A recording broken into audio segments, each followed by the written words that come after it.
বা মুরব্বী তুমি আমার বাড়ির সামনে মাথালে বসে থাকে এবার ফুকতে পারো কে? বুড়ো হয়ে গেলে তো নুচমি গেল না। না আমার বাড়ির মহিলা মানুষ আছে, যাও বাড়তে পারো, যাও বাড়তে পারো, বাড়তে পারো।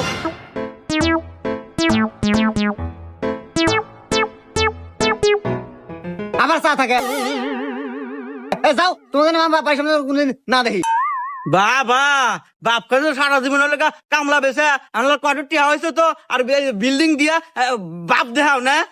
আরে হন বিল্ডিং তুই একতলা দিছু না, আমি 7 তলা দিয়ে তোকে দেখামু দেখিস। এই তো কথা কয়া গেলাম আমি দাঁড়া নাতি শাহিন ওই যে সালামের বেটা আমার ঘরের বাড়ি থেকে অপমানের বাইরে দিতে, আমি আজকে বিল্ডিং নিবো, 5 তলা বিল্ডিং নিবো,